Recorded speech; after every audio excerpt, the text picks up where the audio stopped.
to a new episode of the Brand Janeau Show. As you know, I am Brand Janeau, and like always on all podcast platforms everywhere, Brand Janeau Show. Social media platforms, Instagram, TikTok, Threads, Facebook, Brand Janeau Show. Well, God, stop saying that shit. It is not Brand Janeau Show on Instagram anymore. Threads. It is Brandon Janeau, just Brandon Janeau together. Not Brandon Janeau Show. Facebook is the Brandon Janeau Show, and on TikTok it is still Brandon Janeau Show. And of course, YouTube channel Brandon Janeau Show. Man, go comment, like, do comment back. You know, and yeah. If you guys enjoy this, oh, and subscribe. Subscribe to my YouTube channel, Brandon Janu Show. So yeah, let's get into it, man. So tonight, I'm doing a debate. Feel like doing a debate, man. Been leading up to this, and I'm finally gonna do it, man. So tonight is another debate. This time is gonna be wrestler versus wrestler. Um, wrestler versus wrestler. Um, so let's get into it, man. This debate is between two former brothers, always will be brothers, former tag team champions, two of the three of one of the most dominant factions in WWE history.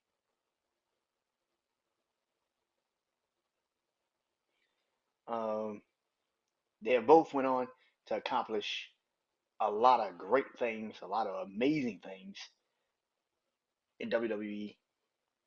One went on to become one of the most dominant champions in the past 35 years. Well, you hit 1,000 days with a title run. That's pretty fucking incredible. The other one, well, he's just a revolutionary, visionary. He is Seth freaking Rollins. The other one,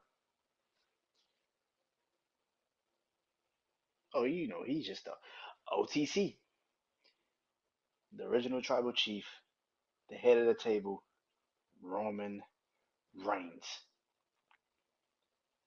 It's time. It's time I had this debate. It's time we do it. Roman Reigns versus Seth Rollins. Let's get into it. So you already know how to do this debate, man. It's four. It's four. I've been trying to stretch it out to like five, six categories. I like the four format with the wrestling, and then when I do the music, I do just six. I like this format for wrestling. I don't know why, because four is just easier to do. Until I find a wrestling comparison where I could probably like more, but I like the four format with wrestling. So I'm gonna keep doing it. So let's get into it, man. Roman Reigns versus Seth Rollins, the debate. Of course, championships. I started off with this. The first person they beat to become the WWE Championship champion, if they became a champion, a World Heavyweight Champion.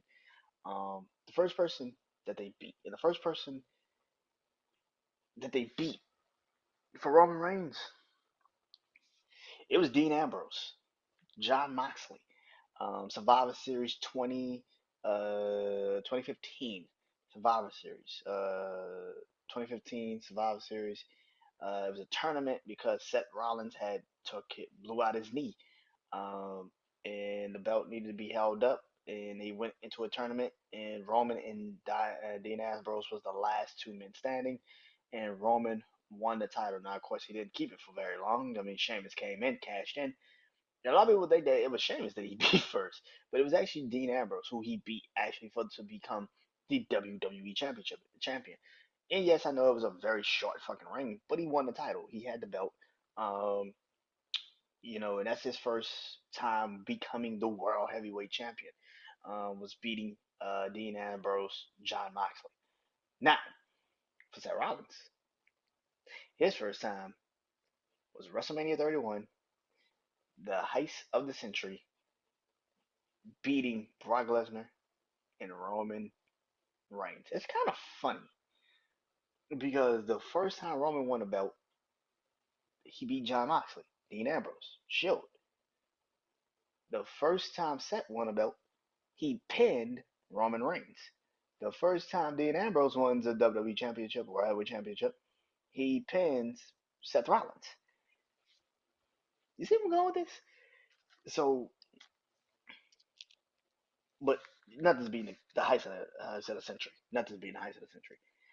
Seth Rollins, that was the first time Money in the Bank was ever cashed in at WrestleMania. Of course, they just recently did it with Damian Priest, but that was the first time. And that was special. It was a moment. They got themselves out of a booking situation where nobody wanted to see Brock keep the belt. Damn sure nobody wanted to see Roman win the belt at that time in history. I know nowadays kids want to revise history so motherfucking much and be like, wait a minute, Roman Reigns wasn't that bad in 2015. Yes, the fuck he was.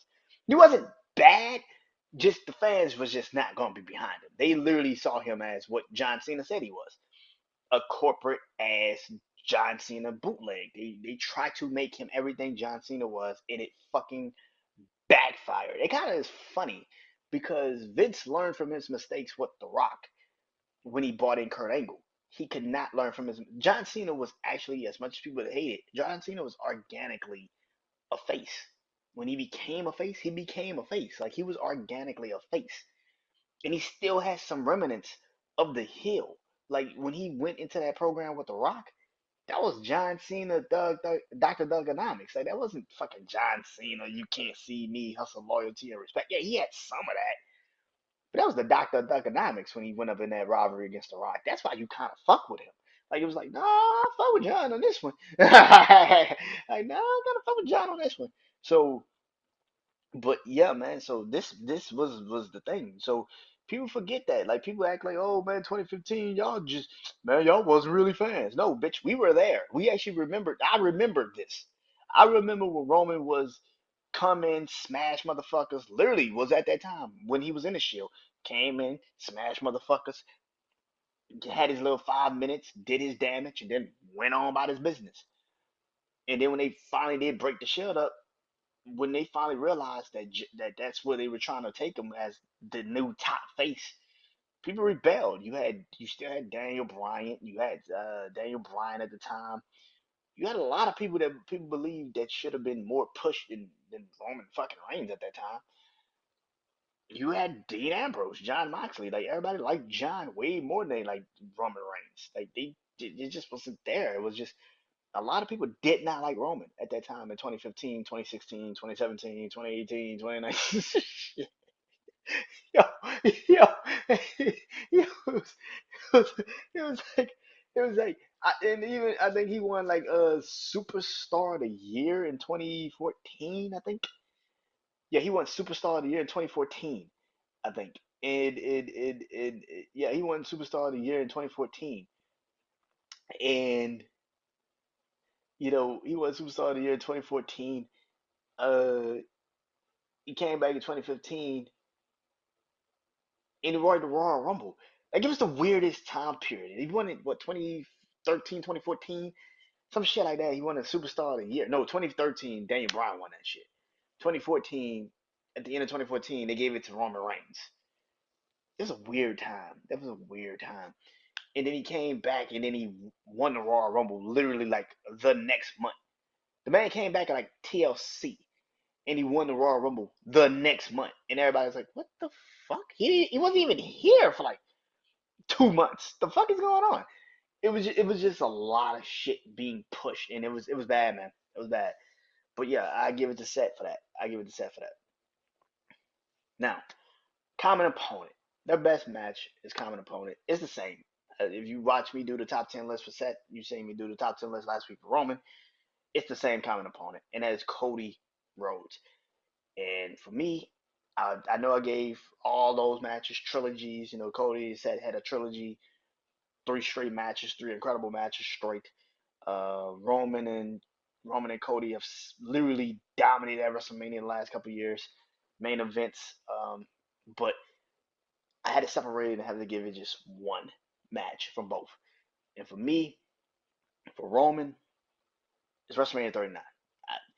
that night, that entrance, that feel. That was the first time you actually did question if Roman won. And the crash out I had after that fucking pay per view. I gotta give it truth. That crash out I had after that fucking pay per view. Oh my god. Yeah, that match, that match was legendary to me. It's still one of my favorite matches I think I've ever fucking seen. I will be doing 100 my top 100 matches starting in October because that's a long ass list and it will end. No, probably start in November. Yeah, because I gotta go watch matches still. But but yeah, man, that WrestleMania 39 match was everything you wanted it to be. You wanted it to be that, man. It was perfect, man. It was a great match. I know people say WrestleMania 40 was just on par. It's good. It's great. But that WrestleMania 39 match, it was something, man. It was something. Maybe it was the atmosphere, maybe it was the way the stage felt. It felt like a Hollywood movie. It felt like a real movie. It felt like a cinema. And then the ending happened, and you're just like, what the fuck? Like you just was. It was a swerve. It was such a fucking swerve, man. WrestleMania 39 match between Cody and Roman is probably one of the greatest fucking matches you've ever physically seen. Like it's just top tier excellent. It's top tier excellent. I can't even knock it, man. And for Seth, it just so happened to be WrestleMania again. WrestleMania 37 with Cody Rhodes, night one. This match was set trying to find a opponent for like the last couple of weeks of WrestleMania because he thought he wasn't going to WrestleMania. Then he goes into Vince's office and Vince tells him like, "Why the fuck you just didn't ask me for a WrestleMania match?" And he's like, oh, wait, that's all I had to do? He's like, yeah, you got a WrestleMania match. He's like, but I'm going to pick your opponent. And everybody knew it was Cody. This is one of those times where the surprise actually worked because we knew it was Cody. We if you read the the Wrestle pages and all the blogs and everything, we knew Cody still had expired in AEW. We knew he was coming back to WWE, but we didn't know if this really was going to fucking happen. This was the first time, by the way, that an AEW superstar was actually coming to WWE that we actually had to pay attention to. And it was like, oh shit, Cody Rhodes? I know Cody. I watched Cody when he was the kid. Like, and he became, the dashing Cody Rhodes, and then he undashing Cody Rhodes, and then he became Stardust for some fucking reason. It was just, like, for some fucking reason, he had one of the best Intercontinental Championship reigns in modern history. A lot of people don't give that man that credit. That man had one of the best Intercontinental Championship reigns in modern history. People forget that. That motherfucker was putting on some classics. Him and Randy together, man, when Randy was the worldwide champion and Cody was the Intercontinental champion, they went to SmackDown. They were on SmackDown together. Boy, the matches were fucking phenomenal. My God, them motherfuckers were great. It wasn't the same like it was when Randy was when Cody had just got to WWE. No, no, no, no, no, no, no. But it was interesting to see Randy, Seth, and Cody for the first time in almost what a decade get in the ring and actually have a match. That shit was mind blowing. The fucking entrance of Cody coming out was mind blowing. It was like, what the man? I don't know how this match is about to be, but let's do it. And it prompted me to do my rate and review show because I literally was on social media that night and being like, man, that's like a 5-star fucking match. I've never seen, like, you ain't never seen a 5-star match. There it was. And some people was like, nah, man, that wasn't no 5-star match. I'm like, are you fucking crazy? Like, like the fact that we knew it was Cody, but then he popped up and did it, and then the match was phenomenal. It wasn't a bad fucking match. It was an incredible battle between them two. And of course, like I said, they went on and had two other incredible matches: the Backlash match, and of course, the iconic Hell in a Cell match. But the WrestleMania match is where I feel like it was one of the best matches they ever did. Because the element of surprise, and there's also the element of we don't know what this match is gonna be. We don't know what this is about to be. We haven't seen Cody in a WWE ring in 10 years. We don't know what this is about to be. So let's see how this is about to play out. So yeah, this was close to at least what eight, what it was like. I think he left in 2016. Yeah, 2016. Left in 2016. Cody left in 2016. He didn't return until 2022. So 6 years, 7 years. This man fought Seth, and they had a fucking classic. It was amazing. So yeah, but who wins? Like I said, man, nothing to beat WrestleMania 39. That might be one of my favorite matches of all time. I watch that match damn near every other week, just watch it. It's a moment, man. It's a moment. Next is their finisher. For Roman, it is the spear. And for Seth, it is the stump. I'm gonna stop. I'm not even gonna beat around the bush. There's too many spears in the WWE. So many. I grew up on the spear. Goldberg, Rhino, Edge.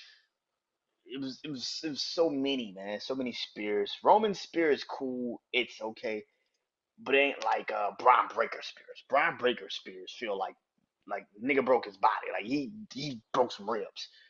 The stump by Seth was great. The curve stump when he first debuted the curve stump and stuff like that, to the point where they had to actually ban it for a minute. I don't know why the fuck they did that stupid ass shit, but they banned it for a minute. But um, yeah, but Seth's one of them dudes, man. So yeah, the stump. And the last but not least is the run. Their most important, impactful run. For me, for Seth, it was 2015 when he first won the title. I mean, you got to realize he won Money in the Bank in 2014, went into um, 2015 and 2015, yeah, and the first PLE pay-per-view match he had was John Cena and Brock Lesnar in a triple threat match at the Royal Rumble, and he was fucking mind blowing in that match, man. That shit was incredible.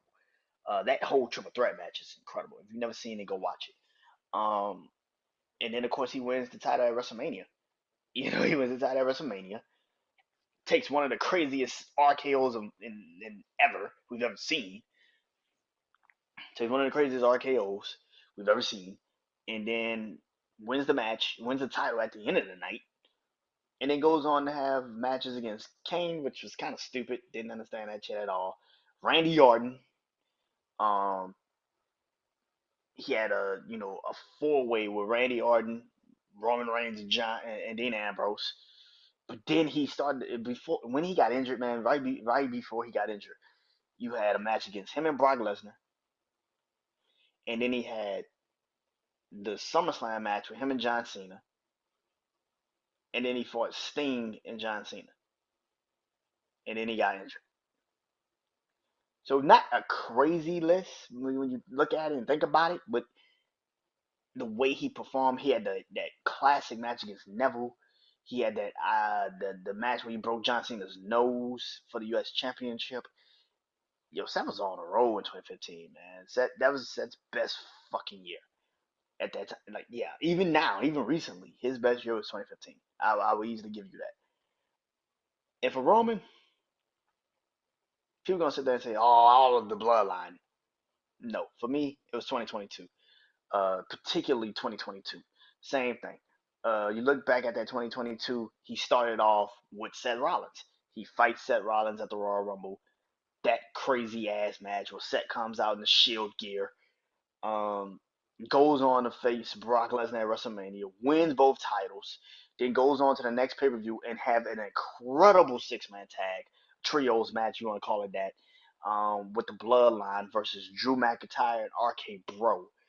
Shit was fucking phenomenal. I mean, that shit was fucking incredible. Um, then you went on and had, then he went on and had later on, and then of course he had the match with Logan Paul. He had the match with Logan Paul at Crown Jewel was probably one of his best title matches he ever had. Then he went on and had uh the SummerSlam match against Brock Lesnar. He had the Clash at the Castle match with Drew McIntyre. He had the Bloodline War Games match. He had the Bloodline War Games match.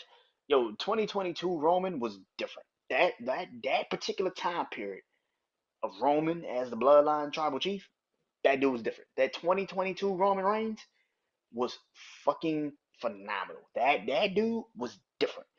So yeah, that time period, yeah, like when I tell you all of those matches happened in 2022, you would be like, get the fuck out of here. All of those matches happened in 2022. Him and Seth at Royal Rumble, him and Brock at WrestleMania 38, him and Brock at SummerSlam, him and Drew at Clash of the Castle, him and Logan Paul. It's like the War Games match. Like 2022 was Roman was fucking different, bro. Like yeah, man, and that's why he takes the dub.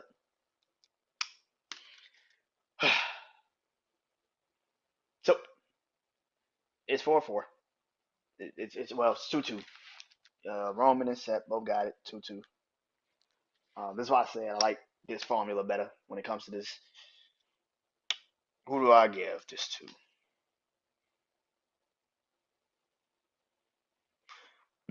Excuse me. Both have had amazing careers, incredible careers for a decade plus. They both have reigned supreme, and not to mention John Moxley in AEW. They all have reigned supreme. Um, Roman character work has grown, and it's been great to see him become the tribal chief after years and years and years of trying to figure it out, and now he's finally the face that everybody thought he could. Well, they thought maybe Vince thought he could be back then. Now he's actually the face that he is now. I can't wait to see what that pop is going to be like when he does come back. In his first match, he finally has back. It's gonna be pretty interesting to see.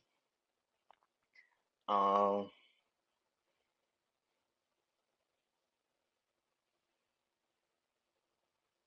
I said all that to say I'm going with Seth Rollins. Clearly, Seth's my favorite wrestler. It's no diss to Roman. Roman's great, but Roman still is bored in the fucking ring to me. I don't care what anybody say. Roman, if he's in the ring with the right opponent, he will have incredible matches. Like if he's in there with Logan Paul, Seth, Kevin Owens, it's Cody Rhodes. Like he's got certain opponents. AJ Styles, like certain opponents gets that out. Drew McIntyre, like certain opponents get that out of him. Seth's just good, man. Seth's good for all the injuries Seth has had in his career. That dude is fucking phenomenal. Like, and I get people that don't like his character's work sometimes because he does the Joker shit a little bit too much for their liking and everything. But to go to a show and to hear his music come on and everybody singing his shit, it's different, man. It's different. Seth's also just one of the best wrestlers in the ring. So I'm going with Seth Rollins, man. The next wrestler versus wrestler debate will be the one and only John Cena versus the voice of the voiceless, man. CM Punk. It's time to do it. Oh, we gonna do this shit. Oh yes, we're going to do this shit. CM Punk versus John Cena. That is the next wrestler versus wrestler debate. Can't wait for that. Stay tuned for that. That's coming soon. I already did my top 10 John Cena matches. So I gotta go do my top 10 CM Punks. That's coming soon. But until next time, man. Peace.